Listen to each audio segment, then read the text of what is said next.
மாறி ரொம்ப சாரி, ஆக்சுவலாக நிறையா பேசணும்னு நினச்சேன். அப்போ மிஷ்கின் சார் பேசின உடனே டோட்டலாக பிளாக் அவுட் ஆயிடுச்சு. மாறி வந்து இந்த படம் ஆக்சுவலாக பார்க்கணும்னு சொல்லி கூப்பிடும்போது எனக்கு எதுக்கு என்ன எதுக்க கூப்பிட்றேன். இல்லை நீங்கள் வாங்க இந்த படத்தை பற்றி பாருங்கள், பார்த்துட்டு எப்படி இருக்குன்னு சொல்லுங்கள். சரி ஓகே, அதுக்கு உங்களுக்கு என்ன தோணுதோ நீங்கள் வந்து சொல்லுங்கள், இல்லைன்னா நீங்கள் எழுதி கொடுப்பீங்களா அந்த மாதிரி கேட்டேன். இல்லை நீங்கள் என்ன சொல்கிறதோ பேச அப்படின்னு சொல்லிட்டு அதுக்கப்புறம் போனேன். நான் வந்து ஆக்சுவலாக படம் பார்க்க போகும்போது மாறி படம் எல்லாமே ஒரு எமோஷனல் லேண்டிங் பயங்கரமாக இருக்கும். அதான் கேட்டேன், ரூமில் சாத்தி வச்சு அளவிடுவேன் என்ன அப்படின்னு சொல்லி. பட் ஆனால் வந்து இது என்னோட பயோகிராஃபி தான் அப்படின்னாரு. எனக்கு அதுவே ரொம்ப இன்ட்ரெஸ்டிங்காக இருந்துச்சு. பரவாயில்லையே, அவரோட பயோகிராஃபி எடுத்திருக்காரு அப்படின்னு சொல்லி. சரி, அப்போது ஆள் பார்த்தா நான் இப்போ படம் பார்க்கறது வேறு, நேரில் பேசுகிற மாதிரி வந்து கொஞ்சம் வேறு மாதிரி இருக்கும். நான் எப்போவுமே கொஞ்சம் ரொம்ப சீரியஸான ஆள் போல இருக்குன்னு நினச்சேன். ரொம்ப ஜாலியான ஆள் ஒரு மாதிரி சீரியஸாக இருக்காப்புல. ஸோ வந்து சரி ஓகே, இவரோட இதுனா அது சின்ன பசங்கன்னா பார்த்தாலே தெரியுது ஏதோ கிரைம் தான் லைட்டாக வாய்ப்பு இருக்குன்னு சொல்லி அங்கே போய் படம் பார்த்தா படத்தில் வந்து அப்படியே பொறுமையாக ஆரம்பித்து அந்த ஃபஸ்ட்டு இது இந்த டீச்சர் கர்ச்சி எடுத்தாப்புல.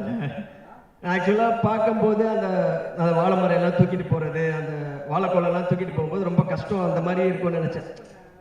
ஒரு பெர்ஸ்பெக்டிவ்ல பார்த்தா ரொம்ப கஷ்டப்பட்டுருக்காப்புல போல அப்படின்னு நினச்சிக்கிட்டே இருக்கும்போதே அந்த டீச்சரையும் அந்த பையனையும் பார்க்கும்போது டேய் ஜாலியாக இருந்திருக்க அந்த மாதிரி எனக்கு வந்து டோட்டலாக நான் அந்த கதைக்குள்ளே போயிட்டேன். அது பார்த்தா எல்லாமே அதுக்கப்புறம் எனக்கு அந்த லைஃப்பில் ஆக்சுவலாக அதை பார்க்கும்போது வந்து ஒரு சைடு அதில் இருக்க கஷ்டங்கள் எல்லாமே அந்த எமோஷன் எல்லாமே புரியுது. பட் அதர் சைடு வந்து ரொம்ப சந்தோஷமாக இருந்திருக்கு. அவருக்கும் அந்த சின்ன பையன் அந்த 2 ஃப்ரெண்ட்ஸு பேசிக்கிறது, அவங்க ஸ்கூலுக்கு போகிறது, இங்கே அந்த நமக்கு ஸ்கூலுக்கு போகணுன்னாலே இங்கே போக மாட்டோம்ல, அந்த மாதிரி ஒரு ஜோனில் நான் இருந்தேன். ஏன்னா ஃபுல்லாகவே பாய் ஸ்கூலு, ஒரே மாஸ்டர்ஸ் அப்படி தான் சார் தான் இருப்பார் எப்போவுமே. மிஸ் எல்லாம் ஃபஸ்ட்டு வந்த உடனே அங்கேயே போயிடும், அப்படியே பாஸ் ஆகிடுவாங்க. ஸோ இவர் வந்து கரெக்டாக அந்த டீச்சருக்காக ஸ்கூலுக்கு போகிறதெல்லாம் பார்க்கும்போது நமக்கு வந்து ஓகே ஏதோ நல்லபடியாக இருந்திருக்காரு. அப்படின்னா இப்போது மிடில் ஸ்கூல் முடிச்சிருப்பாருன்னு நினைக்கிறேன். இன்னும் ஹை ஸ்கூல் இருக்குது, ஹையர் செகண்டரி இருக்குது, காலேஜ், நிறைய டீச்சர்லாம் இருந்திருப்பாங்க. எதுவுமே சாதாரணமாக கடந்து போன மாதிரி தெரியல. பட் இதை இவ்வளோ சந்தோஷமாக இந்த மாதிரி நிறைய அந்த ஃபன் மூமெண்ட்ஸோடு இந்த படத்தை வச்சிருக்கிறது வந்து அந்த படத்தில் என்ன சொல்கிறது, ஒரு ஜென்ரல் ஆடியன்ஸ்க்கு ஒரு என்டர்டெயின்மெண்ட் சென்டருக்காக இந்த படம் இருக்குமா, இல்லை ஃபுல்லாகவே வந்து ஒரு பதிவாக மட்டுமே இருக்குமா அப்படின்னு பார்க்கும்போது இந்த மாதிரி விஷயங்கள் வந்து அது இன்னும் கொஞ்சம் கமர்ஷியல் ஆடியன்ஸ்க்கு மேபி நம்மள மாதிரி கொஞ்சம் ஃபன் எதிர்பார்க்குறாங்களே அவங்களுக்கு வந்து நிறையவே ஃபன் இருக்குது அது உள்ள. ஆனால் இது எல்லாமே நீங்கள் தான் பண்ணீங்களா? கொஞ்சம் அப்போ என்ன ஒரு 10 வயசு இருக்குமா? பையன் வயசா? அதான் பையன் டீச்சரே பார்க்குறான் திருப்பி. ஸோ இந்த மாதிரி இன்னும் நிறைய ஃபன் சைடும் இருக்குது. பட் அந்த படம் முடியும் போது தான் வந்து அதில் இவ்வளோ ஏன்னா அவருக்கு என்ன மாதிரி விஷயம்லாம் எனக்கு தெரியாது. ஃபஸ்ட்டு இவர் ஆல்ரெடி புக்கில் எழுதியிருக்காருனாங்க, நம்ம எங்கே புக்கு படித்தது, நம்ம படித்த புக்கே டோட்டலாக வேறு. ஸோ அதில் எனக்கு தெரியாமல் பார்த்தா கடைசியில் அந்த அப்படி ஒரு எமோஷனல் லேண்டிங் அந்த படத்துக்கு இருக்காது. முடிச்சோன்னா அதோட ரியல் ஃபோட்டோ பிக்சர் ஒன்று போட்டார். அப்போ தான் நமக்கு வந்து அந்த கொஞ்சம் ஹார்ட் வந்து இன்னும் ஹெவி ஆயிடுச்சு. ஏன்னா அது ரியலாக நடந்த சம்பவம், அதில் ஒரு ஆள் தான் அப்படின்றது எல்லாமே அதுக்கப்புறம் பின்னாடி தான் தெரிய வந்துச்சு. பட் அந்த சோகத்தோடய வெளியில் வரும்போது திருப்பி நான் டீச்சருக்கே போயிட்டேன். அதனால் எனக்கு ஹாப்பியாக கட்டி பிடிச்சி நல்லா இருந்தது.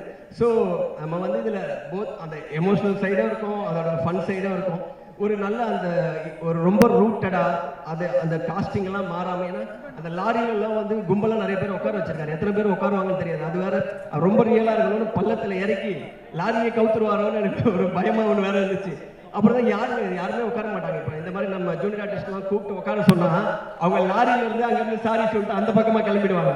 அது ரொம்ப நேச்சுரலாக இருக்கும். லாரி இப்படி போகுது அப்படி போகுது. அப்புறம் பார்த்தா ஃபுல்லாக சொந்தக்காரங்களே நிறைய பேரை வச்சு லாரியிலே கட்டி போட்டுருக்காரு நினைக்கிறேன் மேலே. இல்லைன்னா அதுக்கப்புறம் சொன்னார், நானும் உன்னை தான் உட்காந்துருந்தேன், அதனால் உங்களோட சொந்தக்காரங்க எல்லாம் தெளிவாக இருந்திருக்காங்க. ஸோ இந்த மாதிரி நிறைய விஷயம் இருக்குது.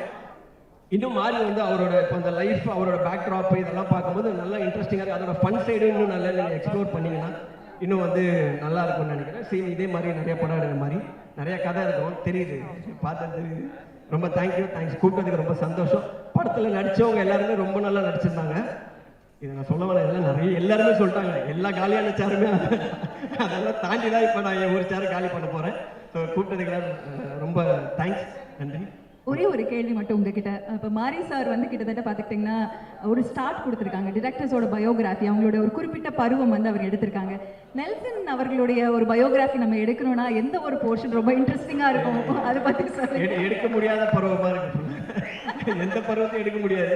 யாராவது எடுத்தா வேணா அது கொஞ்சம் நம்ம தான் அந்த அந்த கர்ச்சிப். ஆனால் எனக்கும் அந்த கர்ச்சிப் எடுக்கணும்னு தோணி இருக்கு. ஒரு நாள் கூட தைரியம் வந்ததில்லை. அப்படியே பார்த்துனே இருப்பேன். நம்ம ஏன்னா பார்த்தாலே நம்மளை அந்த கிளாஸில் யார் இதை எடுத்திருப்பானாலே யாரோ எடுத்திருந்தா கூட நம்மள தான் பிடிப்பாங்க. அந்த மாதிரி இருக்கனால அந்த சைடே போகிறதில்லை. ஆனாலும் ரொம்ப தைரியப்பா. அதை வச்சு புக்கில் வச்சு அவங்க கிட்டேயே மாட்டி. அந்த டீச்சரும் ரொம்ப நல்லவங்க. ஆக்சுவலாக நம்ம டீச்சர்லாம் வெளுத்துருவாங்க அங்கேயே. பரவாயில்ல, அந்த டீச்சரும் உனக்கு ஏற்றமா அந்த இதெல்லாம் கர்ச்சிப்லாம் கொடுத்து ரொம்ப சந்தோஷமா இருந்துச்சு. தேங்க்யூ. நம்மளுக்கு எடுக்கவே முடியாது. எடுக்க முடியாதுங்களா? தேங்க்யூ. தேங்க்யூ.